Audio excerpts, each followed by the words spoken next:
Il est actuellement 4h29. On est samedi. Demain, je pars dans la matinée et après j'ai l'avion vers midi 13h.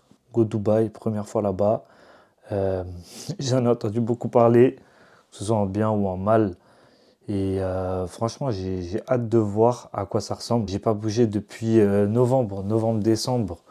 Je suis rentré à Paris et j'ai pas bougé depuis. Je me suis tapé 6 mois d'hiver catastrophique. Donc là, ça va me faire du bien de voir un petit peu de soleil et d'aller voir un petit peu du monde et voir comment ça se passe, hein.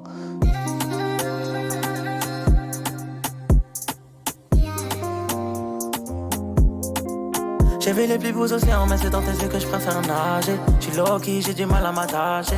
Les yeux brillent comme un chaîne. Là, j'ai 1 heure jusqu'à mon prochain vol. Je suis à l'aéroport d'Istanbul. En vrai, c'est une dinguerie comment il est grand. Et là, je suis sur l'ordi et je suis en gros en train de faire un truc que je fais tout le temps, c'est mon bilan de la semaine. Donc, je fais ça depuis 3 ans à peu près. C'est pas un truc de morning routine ou quoi, mais genre vraiment, moi, ça me permet déjà de faire sortir mon ressenti sur ma semaine et puis de comprendre exactement ce que j'ai atteint comme objectif et surtout ce que je voulais atteindre par rapport à la semaine dernière. Donc, chaque semaine, je vais noter exactement tout ce que j'aimerais qu'il se passe dans la semaine suivante. Et à la fin de la semaine, je vais voir si je l'ai accompli tout simplement. Et après, je vais avoir un post LinkedIn à finir de préparer pour demain. Ça fait longtemps que j'ai pas fait de post LinkedIn. Mais sur ce post, je vais parler de notre collaboration avec Karate et Bushido. Donc, comment on a rebandé ce média qui a plus de 2 millions d'abonnés. En fait, il faut éviter le côté plan-plan. Très heureux d'avoir travaillé sur ce projet machin. Il faut essayer de trouver un angle quand vous présentez votre projet branding. Et c'est pour ça que moi, souvent j'ai remarqué en tout cas quand je présente mes projets, l'angle personal branding fonctionne bien. Et l'angle storytelling surtout fonctionne bien. Donc j'essaye de raconter une histoire. Je vais raconter l'histoire que j'ai avec la marque. Je vais parler un petit peu de moi. Et en fait, mon but, c'est de capter l'attention comme ça, d'avoir un petit peu d'émotion et d'empathie. Et ensuite de présenter le projet, et je suis assez sûr de moi sur ce coup-là. C'est notre plus gros projet ever, donc j'ai vraiment pas envie de louper ce post LinkedIn. Il y a un gros enjeu derrière ce post LinkedIn. Du coup, je vais vous montrer le post LinkedIn duquel je parlais. Donc en gros là, je l'ai écrit sur Typefully, qui est un logiciel qui me permet d'écrire les posts. C'est pas mal parce que ça fonctionne en local sur l'ordinateur. Sur le post, vraiment, l'accroche elle tourne autour de personal branding et d'une histoire personnelle. C'est beaucoup ce qui fonctionne sur LinkedIn. Les gens aiment beaucoup être émus, on va dire, sur LinkedIn. Là, on va avoir une partie storytelling. Là, il faut shout out les gens.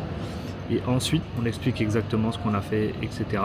Et après, en gros, là, il n'y a pas en bas, mais en bas, il y aura les livrables du projet et tout. Et donc, en fait, c'est ça où j'ai des vidéos à retravailler, à convertir en GIF et des trucs à faire pour que vraiment ça rentre bien. Et je veux faire en sorte que ça attire vraiment le regard sur le feed. Donc voilà, ça c'est le travail de fond de LinkedIn, hein. C'est pas que des trucs spontanés, etc. Moi j'ai posté pendant près de 2 ans, 3 à 5 fois par semaine.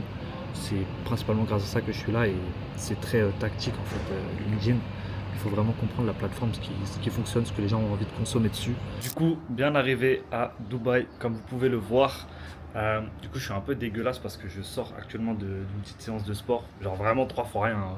Croyez pas, je fais le mec qui fait à fond le sport là. Mais en fait, on est le jour d'après encore. Donc je suis arrivé hier à Dubaï, je suis arrivé dans la nuit. Et la journée, je vous mens pas, elle s'est pas arrêtée. Déjà, c'était très bizarre parce que j'avais pas dormi. Donc j'étais très fatigué, j'ai fait 2-3 trucs. Il y avait un max de trucs à régler. Donc voilà, j'ai pris la décision de ne pas filmer hier. Mais peu importe, là, il est, on voit pas, 12h52.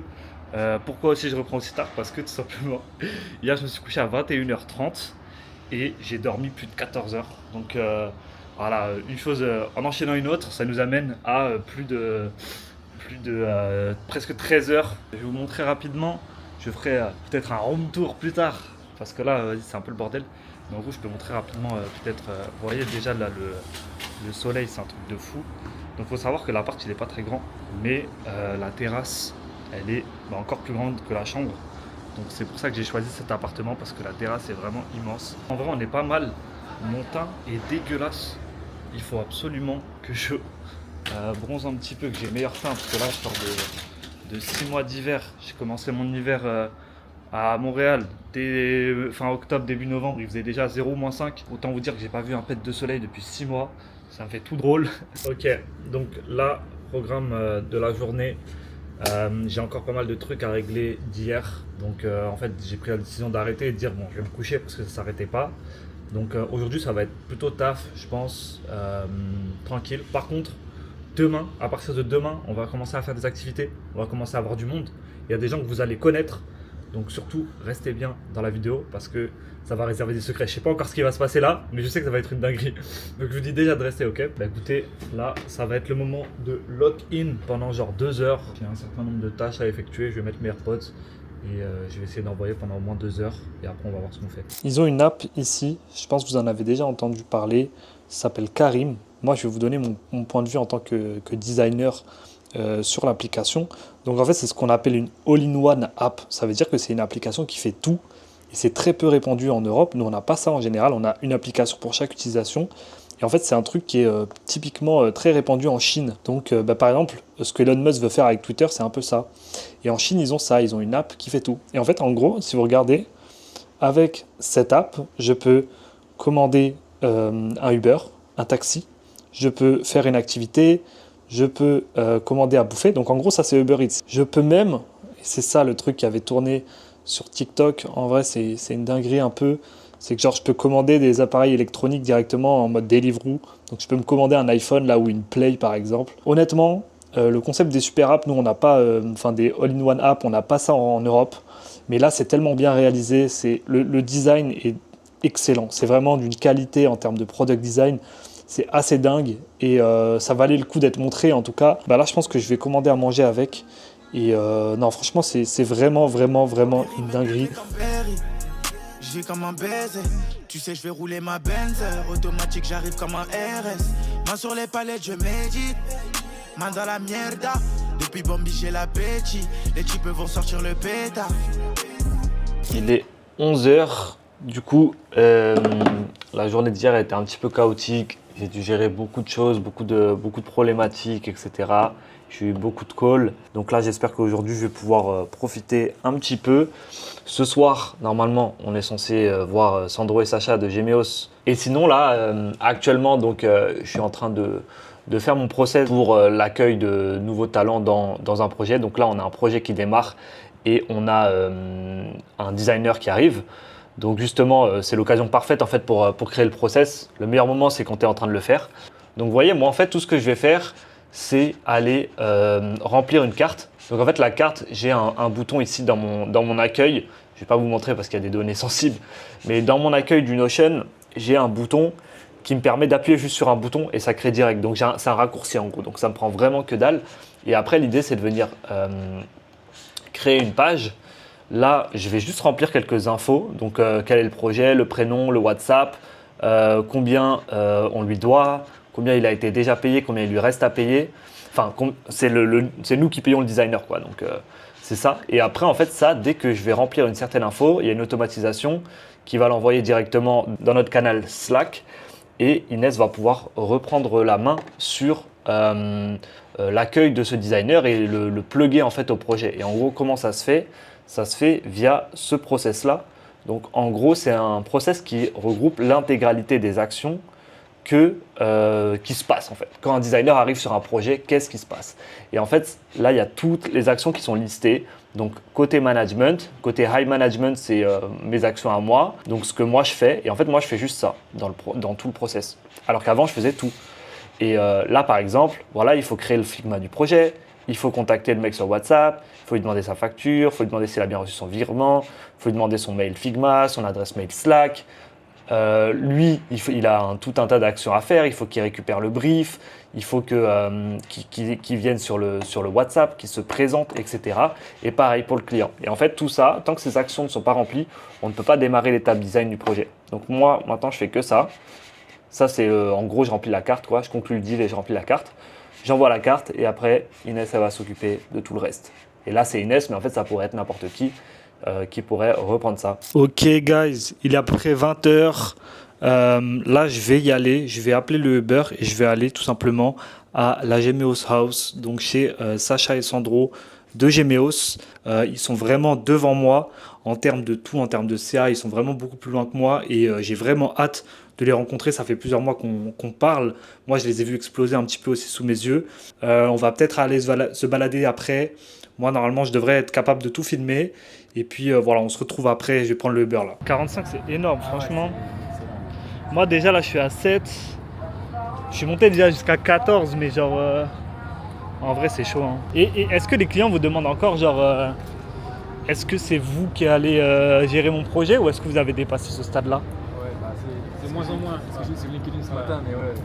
Au Ok. début, en vrai, ils avaient peur que la qualité soit dégradée parce que c'est plus nous qui faisons le taf. Ouais. Mais au final, ce qu'on leur dit, c'est que la qualité est même meilleure au final. Parce que, Bah, je pense aussi, ouais. Parce que finalement, on délègue à des mecs qui sont même meilleurs que nous parce que c'est des spécialistes. Tu vois, pas mettre du web. Ah, de En France, là. Telegram. Telegram. Ouais, ok, ouais, c'est ça. Ok.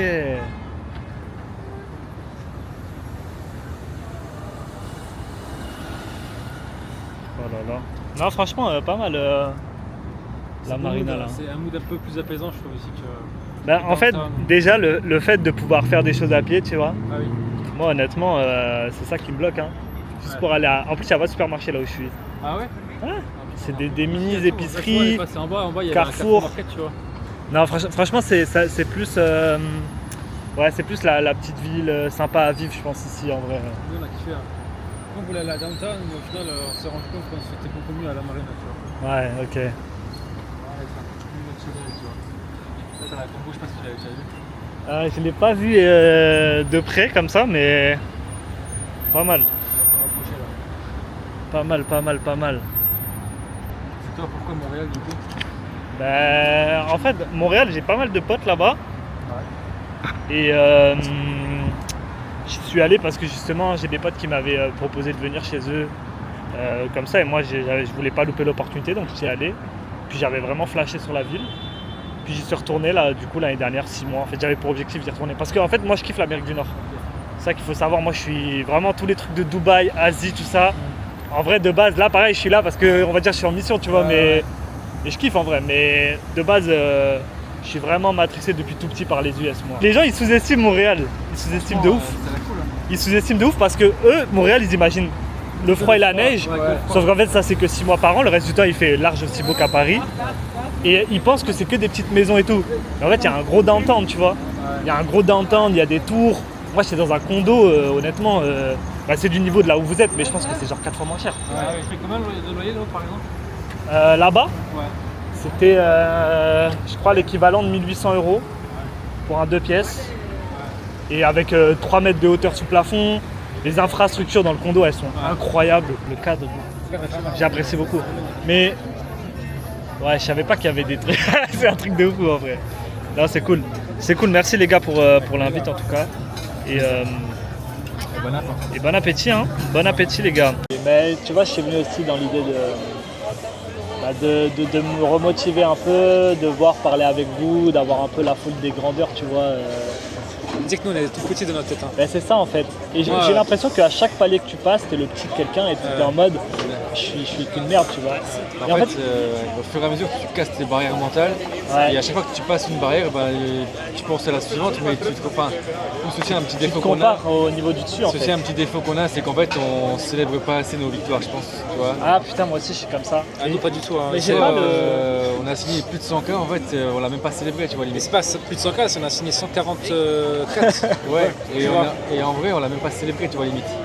Ouais, Pas ouais. assez en tout cas. Bah, j'avoue, moi je suis comme ça aussi beaucoup, mais je pense que ça, il faut avoir un moteur dans ton équipe qui dit oh les gars, tu vois, go Ouais. célébrer, go fêter ça. Il y a des gens qui sont comme ça. Mais je Par pense- exemple, est-ce que vous fêtez beaucoup votre ami ou pas? Après, vous êtes deux, c'est quand même. Non, rarement. Mais tu vois, moi j'ai tendance à jamais fêter mon ami Ouais, Non, on le fait pas de ouf. parce que je fête pas les victoires quoi. Après, c'est aussi parce que tu vois, tu signes 140 cas et tu te dis maintenant il faut assumer le volume, tu vois. Donc tu as aussi ce côté-là qui t'ajoute un petit stress. Après, c'est stressant. En fait, tu as toujours un nouveau stress. Ouais. Parce que ça veut dire que tu as signé 140 et tu commences le mois de février en disant putain, maintenant pour pouvoir faire plus que le mois dernier, bah, c'est la merde, tu vois. Ça, tu l'as plus que moi. Ouais. Puis tu sais, des fois, dès que tu as envie d'un peu gonfler les pecs, tu es en mode oh putain, si un tel me voyait faire ça, je dirais oh redescends petit, tu vois. Genre, parce que c'est vraiment un game où il n'y a pas de plafond. Genre. Oui. Plus tu montes, tu vas tomber sur un milliardaire un jour ou l'autre. C'est ça, mais quand tu parles avec les gens, tu te rends compte qu'une boîte qui fait 1 million d'euros par an, c'est rien du tout. Mais tu vois, en fait, quand ça, dans le contexte de te comparer au meilleur du business, oui, c'est le cas. Tu vois, même moi, quand je pense large, je pense ça. Tu vois, et en vrai, 1 million, c'est de la merde, t'es une goutte d'eau dans l'océan. c'est Mais pas- si tu rapportes ça à genre l'intégralité des boîtes qui se oui. lancent, Ah, l'intégralité mais des free, l'intégralité de Tu rapportes ça au jour où on a lancé la boîte, t'es que dans le top nous, 1%. on voulait juste mettre du beurre dans les épinards, avoir un peu d'argent comme ça en plus pour le C'est ça. pour le week-end, enfin dans le mois. Jamais on aurait imaginé que 4 ans plus tard on soit à Dubaï, qu'on fasse des Ah mois à ouais. plus de 100 000, tu vois. Franchement, même moi, à ma petite échelle, pareil, j'étais en mode, quand j'ai quitté, parce que j'étais vendeur avant, quand j'ai quitté mon taf, j'étais en mode, je gagnais genre entre 950 et 1000 balles par mois. J'étais en mode, je me donne 2 ans pour gagner juste la même somme. Et j'étais en mode, si ça m'arrive, je serais le plus heureux du monde. Ouais, ça a pris 6 mois quoi. Et au final, genre, Montréal, machin, au final, aujourd'hui, je vis ça, tu vois, je voyage, je fais plein de trucs et... Nous on est venu à Dubaï, on s'est dit est-ce que 2 ans, juste quoi. on va avoir les thunes pour le lifestyle et payer l'appart. Ouais. Et 1 an après on a l'appart, un bon appart, plus 8 employés, enfin 8 collaborateurs. Ouais, c'est Mais quand Ça a tendance à toujours aller vers le haut. Quand nous on était à 2 en août, encore, et c'est en septembre que Brian il nous a rejoint, on faisait des bons mois, mais 4 mois après tes charges fixes, c'est ce que tu faisais en CA. 4 mois après tes charges fixes c'est plus que ton CA il y a un an avant, tu vois, donc forcément c'est stressant. tu vois. Mais je pense qu'il n'y a jamais. En fait, tu te construis en mode. Tu t'endurcis, tu vois. Donc maintenant, tu assumes ces problèmes-là. Mais il n'y a jamais ce plateau du. Ah, je suis enfin bien. Parce que tu dis toujours, quand j'aurai ça, je serai bien. Quand j'aurai ça, je serai bien. terrible, ça. Ouais, mais non. Mais en fait, tu vas juste débloquer des nouvelles emmerdes. Tu vas juste débloquer des nouveaux rêves, Ouais. des nouvelles aspirations. Et en fait, il faut juste. C'est cliché de dire ça, mais il faut juste apprendre à aimer le processus. Ouais. En fait, il faut prendre du plaisir dans le chemin. Ouais. C'est vraiment cliché, mais c'est la Exactement. vérité. Et en vrai, ce qui est pas mal quand même dans la croissance et dans le scale, c'est qu'en fait, plus tu scales, plus toi tu dois scaler en fait personnellement en même Ouais, temps que c'est ton clair, business. ouais, c'est clair. Et tu as plein de choses à apprendre en plus, plein de problématiques nouvelles à traiter. Et du coup, tu scales aussi personnellement. Et ça, pour le coup, c'est vraiment Tu deviens la intéressant, tu vois. personne qui est capable de gérer ça, tu C'est vois. ça qui est vraiment intéressant. Et quand Comme ça on en parlait, mais en fait, si nous on dit aujourd'hui une boîte qui fait 1 million c'est que dalle, le mec qui se lance il dit mais qu'est-ce qu'il me raconte, c'est énorme, tu vois. Clair. Sauf que le mec qui a GM il dit tu vois, tu regardes Théo Lyon, il a fait un podcast Et même lui, je suis sûr qu'il se sent comme une merde. ouais, et lui il sent, je pense, comme une merde avec ses 400 000 euros, 500 000 euros par mois. Mais il a dit, tu vois, des fois on parle d'agences qui font moins d'un million par an, arrêtez de me parler de votre petit collectif de freelance, tu vois. Et tu vois, parce qu'il a tellement Massi débloqué. aussi, il a ce truc-là, Ouais. j'ai l'impression. Massi nous a chié dessus direct. Hein. Parce que lui, il a été dans tellement la plus grosse agence de France, genre. C'est ridicule Et pour lui. Tu vois, l'année dernière, quand on faisait 40-50 000 à deux, donc il arrêtait pas de me dire on n'est pas une agence, on est juste 2 très bons freelances, tu vois. Ouais. Et moi, ça me faisait mal de le dire. Et je dis arrête, tu dénigres un peu notre taf, Moi, tu franchement, dénigres un peu l'agence. dis ça, tu vois. ça me perce. Ça me faisait chier, mais dans le Et en fond, vrai, c'était une oui. vérité, tu vois. C'est le cas, ouais. Dans le fond, c'était une vérité. Bah, c'est vrai que, en vrai, c'est un peu tiré par les cheveux, je pense, dans l'absolu. Mais je pense qu'il savait pourquoi il disait ça et ça a servi, quoi. Je sors de chez Sacha et Sandro, là. Bah, écoutez, ça s'est super bien passé. On est parti manger. On a pas mal discuté. Franchement, c'est très cool de voir les mecs un petit peu de LinkedIn ici en vrai. Donc grave content. De toute façon, on va se revoir très bientôt. Vous allez tout voir là dans le vlog normalement. En vrai, je te jure, quand j'ai vu Aziz Riviera, j'étais en mode mais c'est quoi cette ville, elle est éteinte. Ouais, non, mais... Je te jure, les 2 premiers jours, je faisais que de trash talk Dubaï. Je disais mais les gens qui aiment Dubaï, ils ont jamais voyagé. Tout ça. Non, tu vois les vraies choses. Ouais, dis-toi, c'est...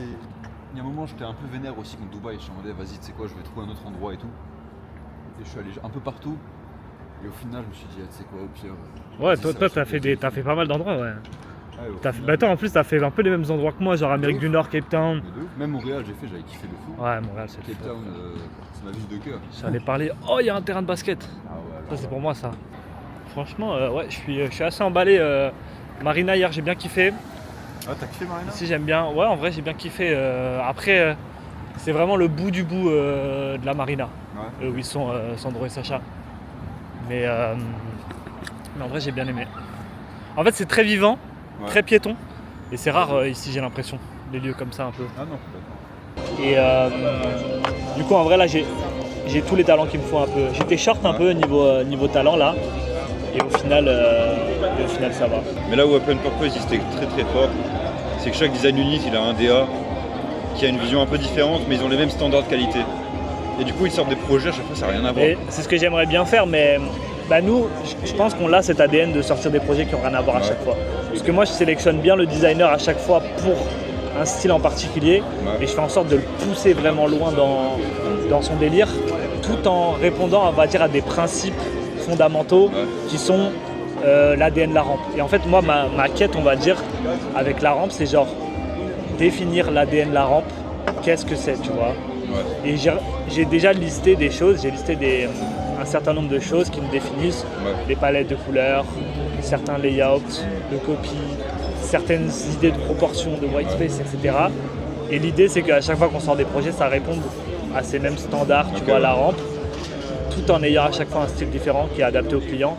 Et j'ai pas envie de faire du tu sais, le même look and feel pour chaque client. C'est ma hantise en vrai. On voit le purge là-bas. Ah mais c'est nul, on va pas voir à la caméra. En vrai, la vue elle est ouf. Avec la grosse lune devant. Et d'ailleurs, tu sais que Slack en vrai game changer. Gros. Ah ouais, au final ça va tout changer. Ça va tout débloquer. Ça va tout débloquer Slack. À quel niveau? En gros, ça a fait en sorte qu'on arrête les doublons en communication. Genre avant c'était beaucoup en fait il n'y avait que de la symétrie d'information et qu'on faisait que de se répéter. Et là maintenant, vu que toutes les coms elles passent dans un canal client, on a tout qui est réuni au même endroit quoi. Donc c'est pas mal du tout. Ouais, c'est pas mal ça. Toutes les sections, donc par exemple, je sais pas, qui se disent. Putain, l'enfer. Là t'as toutes les versions un peu comme ça.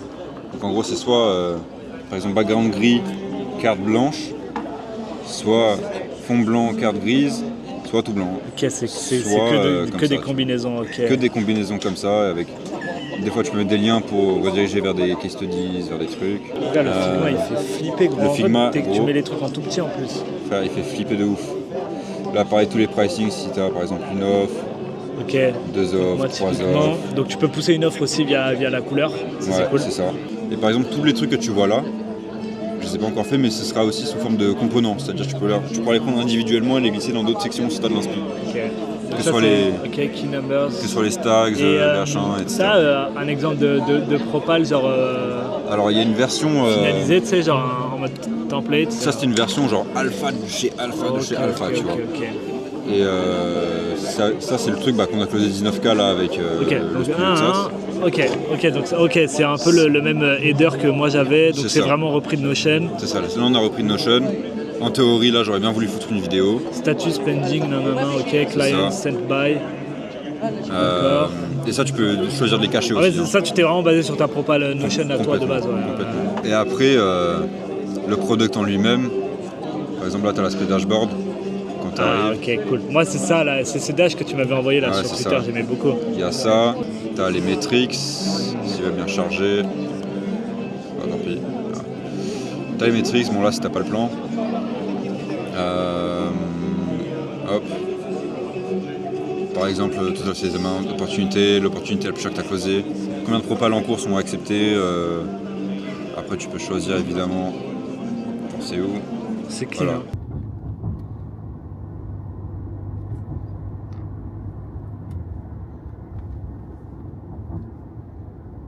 On est bien rentré à la maison. C'était une longue soirée, c'était bien. Il est super tard, il est genre 2h. Faut que je me couche. Je pense en vrai demain je vais pas me réveiller trop tard. Mais ouais, grave cool de voir Dylan en vrai pour la première fois. Le tool qu'il a présenté, en fait c'est propal.io. C'est son tool à lui qu'il est en train de construire actuellement. Donc normalement il y a eu des morceaux là de la démo qui sont passés dans le vlog. En vrai ça a l'air game changer, je suis grave excité de l'essayer honnêtement. Ça a l'air vraiment pas mal. Tout le monde m'offre des trucs ici là, tout le monde me paye le repas. Il faut que je rende l'appareil là, les gens sont trop sympas ici. Bonne soirée, en vrai ça m'a bien changé les idées. Honnêtement ça m'a permis de relativiser sur ma situation, ça m'a remotivé. C'est vraiment là je commence à sentir un peu l'effet Dubaï. Au début j'étais un petit peu genre un peu blasé du truc et tout. Je me disais genre je comprends pas la hype, et là à force de visiter des lieux un petit peu plus intéressants, bon je suis forcé de constater que C'est quand même pas mal Dubaï. C'est quand même pas mal Dubaï. Je vais revenir sur mes positions. J'avais rien dit jusque-là, hein, mais les 2 premiers jours, putain, j'en pouvais plus. Et en vrai, là, ça commence à être bien. Donc, ça n'augure que du bon pour la suite. Go se coucher. Et demain, journée de taf. On a encore un sacré merdier à clean. Et puis, d'ici ce week-end, ça devrait se tasser. Ça y est, les gars, c'est officiel. On vient de taper les 300 likes sur le post LinkedIn. Enfin, en vrai, on est un petit peu au-dessus. 326 autres. Et c'est un truc de fou parce que quand j'ai écrit le post, j'ai eu une vision qu'il allait faire 326 likes. Je sais pas pourquoi, me demandez pas pourquoi. J'ai eu une vision qu'il allait faire 326 likes. Et là, aujourd'hui, il est à 327.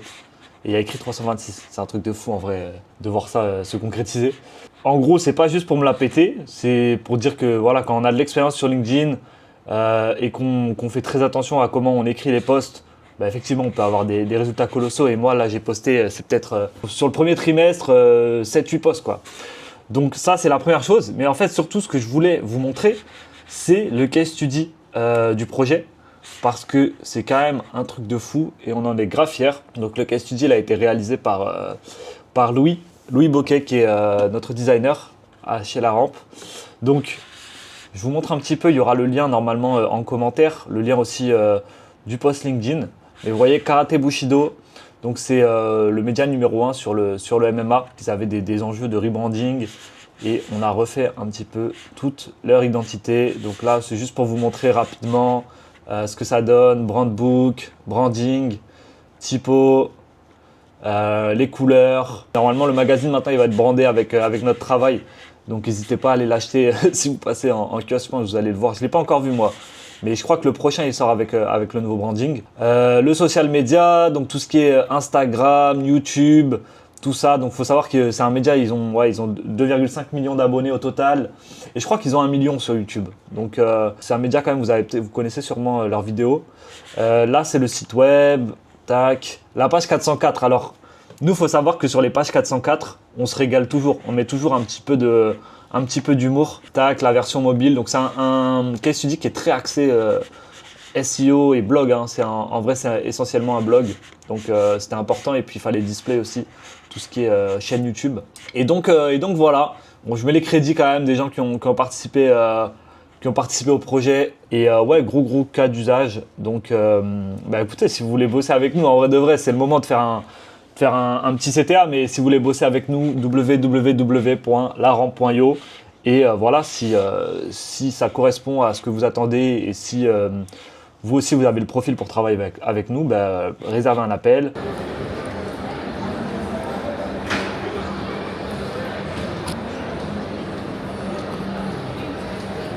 Du coup, hier, j'ai pas trop filmé parce que j'avoue que j'ai pris la journée un peu pour moi, sachant un petit peu le contexte de ma semaine. J'ai une semaine difficile. Voilà, j'ai pris un peu la journée pour moi, mais j'ai aussi beaucoup taffé. Le paradoxe, mais ouais, j'ai beaucoup taffé et j'ai notamment beaucoup avancé. Je vais vous montrer en fait. On était en sprint avec un client sur une brand DLP. Le sprint se termine et vu que c'est un format sprint, on est obligé d'avancer aussi le week-end, c'est notre engagement. Mais en gros, un sprint, si vous ne savez pas, c'est quand on va réaliser une landing page dans un laps de temps très réduit en se concentrant à fond dessus. Donc plutôt que d'avancer petit bout par petit bout, on va vraiment se dire ok, pendant ces 2 semaines, ces 3 semaines, on se concentre que sur ça. En général, en fait, ça vient des méthodologies un petit peu produits, etc.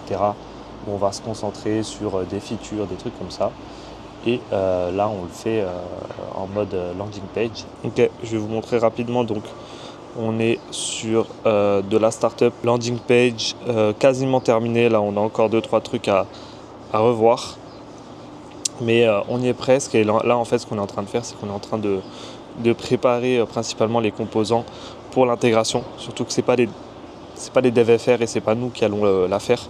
Donc, c'est là-dessus qu'on essaie d'être extrêmement minutieux. Parce que c'est facile de faire une landing page à plat et de dire regardez ma landing page, développez-la. Mais après vous allez avoir une inté qui va être merdique. Et là en fait ce qu'on essaye de faire c'est vraiment le maximum sur tout ce qui va être auto-layout, déclinaison, composants, etc. Là je laisse des notes en gros sur sur les rollovers, les temps, parce qu'on va pas avoir le temps de prototyper. Mais en gros, l'idée, c'est vraiment qu'eux, ils aient un site web qui est fidèle à la maquette. Et tout ça, c'est du travail sous-jacent qu'on ne va pas forcément voir en fait. Quand vous nous regardez travailler, vous ne savez pas qu'on fait ça.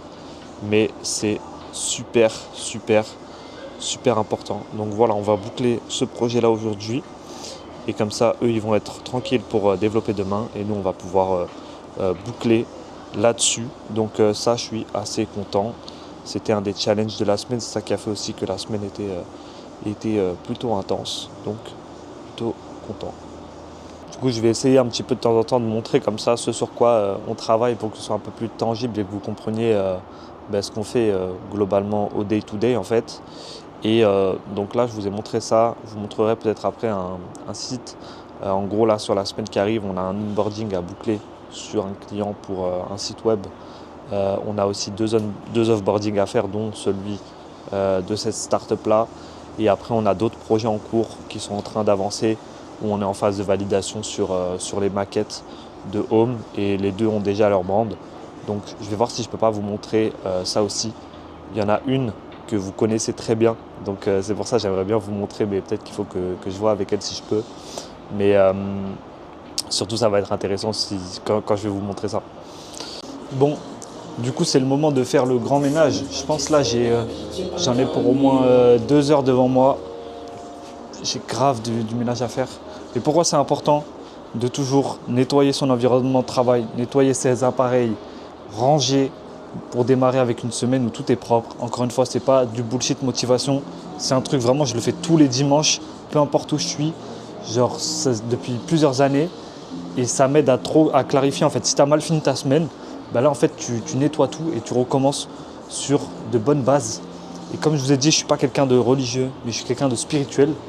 Et dans les croyances shintoïstes, le fait de ranger et nettoyer autour de soi, c'est quelque chose qui est censé apporter du bien-être. Et moi j'y crois à ça. Donc voilà pourquoi je fais ça.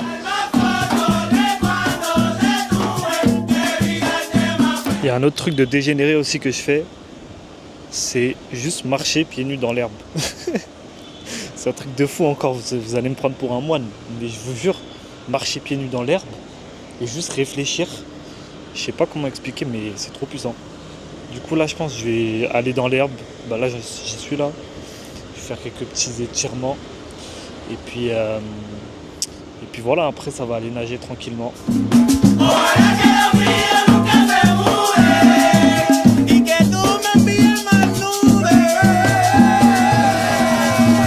Dinguerie. Je pense je sais pas combien de temps ils font un spectacle et il y a même du sound design et tout avec le truc. Franchement c'est fou hein. C'est impressionnant mais moins que ce que je pensais. Ça fait grand mais vu que tout est grand c'est un peu genre dans les proportions sont les mêmes en fait. Mais ça reste un petit peu impressionnant quand même, on va pas se mentir. Les amis, c'est tout pour cette première partie de mon vlog à Dubaï. Surtout, restez branchés puisque la deuxième partie arrive très très vite. Vous allez voir, ça va être encore plus fou. Je vais vivre un lifestyle de scammer pour de vrai, encore plus fou que la première semaine. Donc surtout, si vous avez apprécié ce vlog, si vous êtes resté jusqu'à la fin, lâchez un petit like, abonnez-vous et surtout ne loupez pas la deuxième partie du vlog à Dubaï qui va être encore plus folle. Je vous remercie d'avoir suivi.